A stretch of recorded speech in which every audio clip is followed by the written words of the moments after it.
in this state. Everybody out here doing it, but we the ones who late. Now family, we the ones who gotta delegate. Get that money in the power, never be fake. Stick to cosign for 3. What did he say? Create jobs, support our own. Educate the same and buy back your home. Got 3 degrees, triple 10. 3 PhDs, now we on the CNN. DBTV, let's talk about negligence. Ignorance is bliss, but we can turn it to intelligence. Believe none of what you hear, half of what you see. Let's break it down here on Dr. Boyce TV. Here we are. Hey, what's going on, guys? I'm Dr. Boyce Watkins, and in case you don't know, I'm a finance professor. I was on the faculty at Syracuse University for about 12 years, and I've also taught at the University of Kentucky, Indiana University, etc.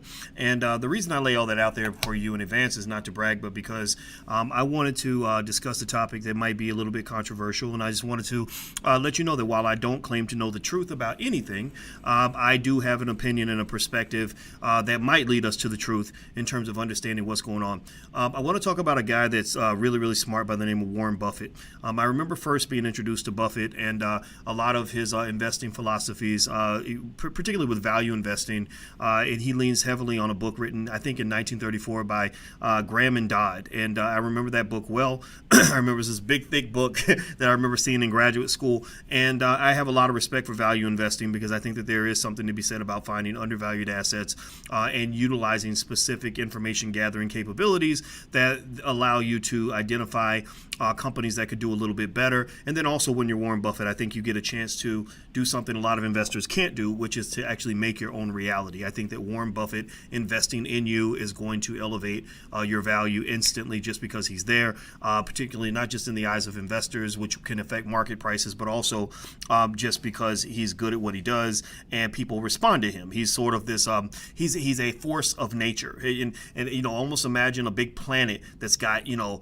tons of gravitational pull, and when that big planet goes anywhere, or big, you know, solar object, maybe it's a big sun, goes anywhere, it's going to suck in and impact the things around it, right? So Warren Buffett is not just a regular investor like you and I. He's a guy that I believe has that ability to create his own reality. So so when he predicts, you know, which companies are going to do well, and then he's right, it's not just because he is accurate in understanding the dynamics of that company. It's because he has the ability to impact the dynamics of that company on the inside and on the outside. He can impact operationally. He can also impact in terms of perception, which can cause you know, outcomes that are positive. So a lot of things he touches turns to gold, and I have a lot of respect for that. Now, here's one thing that's interesting about Buffett this year. Buffett is, in this particular year, in 2020, he's not really buying anything. He's sitting on about $137 billion in cash, which is an insane amount of cash. I mean, my God, I mean, think about how many lives you could change. You know, I'm a guy that wants to, you know, go build schools, particularly in the black community. There's so many underfunded, you know, high impact, high quality schools run by black people that can't get the funding. You know, they're operating on budgets of $5,000 a month, $10,000, $20,000 a month. I would love to take some of that cash and help some of those schools. I would love to go fund some of these underfunded black businesses that aren't getting funding from big banks.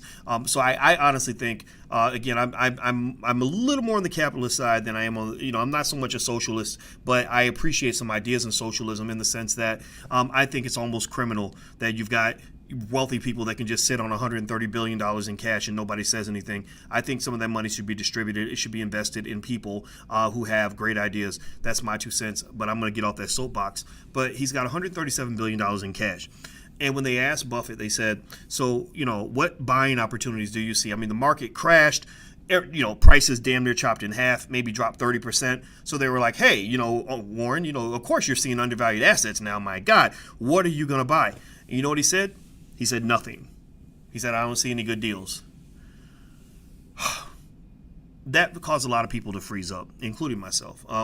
You know, I tend to agree with John Rogers, a billionaire, another billionaire out of Chicago, who happens to be a black man, who said that this is one of the 3 best buying opportunities in the history of the stock market. He pointed to the 2007 crash and 1987. And I agreed with him, and I bought like crazy because I tend to be a bull when it comes to just the growth of America economically. And you know, myself and a lot of my students did well, made a lot of money. It was fine. As expected. It wasn't like it was a surprise, right? Because, you know, a lot of these shocks were, you know, temporary, long-term effects. Nobody knows what they're going to be. But, you know, I saw it as a great buying opportunity. But that's neither here nor there. Let's talk again about Buffett. So Buffett despite all this, despite the fact that there's so many people that saw buying opportunities, is literally going in the other direction.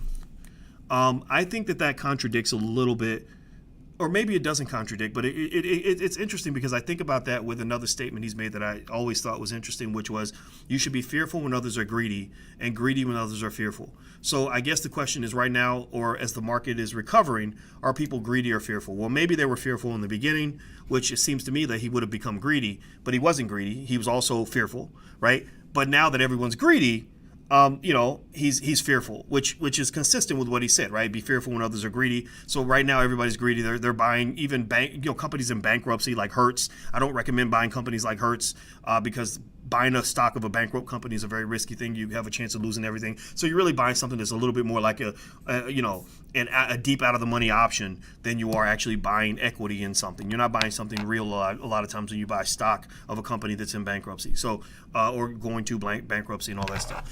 But anyway, I'm going to just say this. If Buffett is right, he's probably right because I know that there are fundamentals in the market right now, numbers that just don't make any sense from a historical standpoint, which could indicate that the market's overvalued. That maybe retail investors on apps like Robinhood and stuff like that have just gotten to the point where they're overbidding on stock prices. Where if you look at traditional models of discounting the present value future cash flow, that the prices just don't make sense relative to the long-term value of the companies. Okay, fine. He could be right about that. I don't agree. I think he's wrong. I think that Buffett is probably wrong because Buffett is probably using models of valuation that are not necessarily accurate for the age in which we're investing.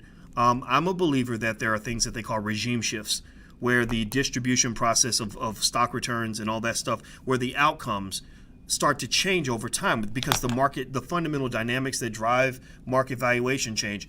I don't really know if a person who leans heavily on a book written in 1934 can accurately tell you what stocks are going to be worth in 2020. And I remember, in grad school challenging a lot of the theories that were coming out of the University of Chicago about things like rational expectations, meaning that all investors are these rational robots who make these really logical decisions, which that's bullshit. Human beings don't think that way, right? But then they would explain it away. And the thing was, at that time, I didn't know enough math to contradict the theory, but a lot of that's been disproven. You've gotten into scenarios where people are, it took a while, but the scholars started to admit, like, oh, wait a minute, the market's run by human beings, and human beings have the ability sometimes to engage in herding effects and things like that.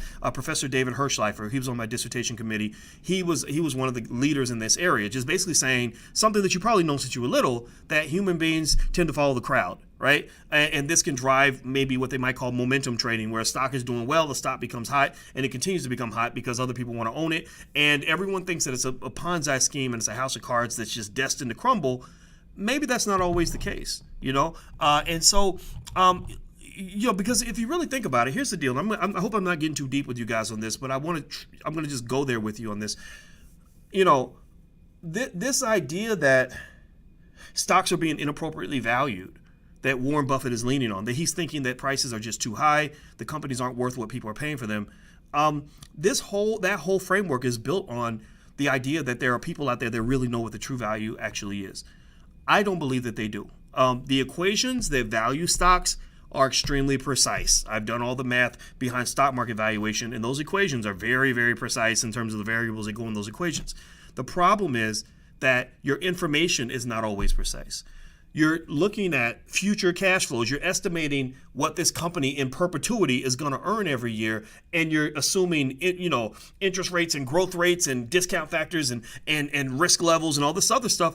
And you really don't know. I mean, you can try to guess, but nobody knows. And no one. And we definitely live in a world where no one knows what life is going to be like, in the global economy a year from now relative to today. So here's my deal. Here's my conclusion on Buffett. Again, I go back to the point that Buffett is wrong. I think there are buying opportunities in this market. I think that you can lean on traditional valuation models going as far back as books like Graham and Dodd, but still incorporate shifting dynamics in terms of just how cheap money has become, the way investors think. Psychology obviously is a big deal. In macroeconomic factors that reflect the changing world in which we live. And then just go and also connect that to the basics of knowing that a company that is well run with smart managers, like say a Facebook or an Amazon, is usually going to find a way to give you value for your investment. So I think Buffett's wrong. I think sitting on $137 billion in cash is crazy. And that's my 2 cents on the issue. So anyway, I'm going to go, guys. I'm Dr. Boyce Watkins.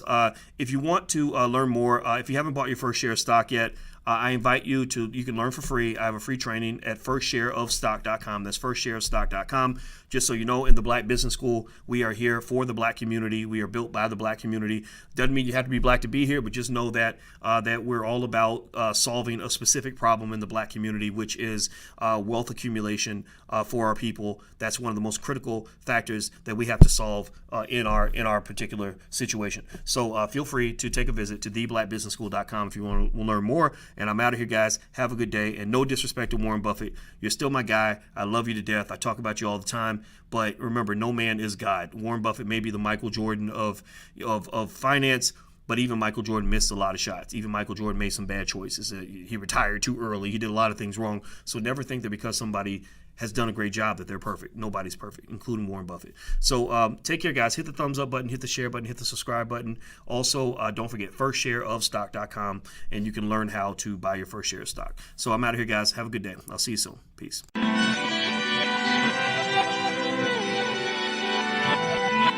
Here we are, clan the isms, cataclysm great. Our people out here struggling, trying to make it in this state. Everybody out here doing it, but we the ones who late. Now family, we the ones who gotta delegate. Get that money in the power, never be fake. Stick to cosign for 3. What did he say?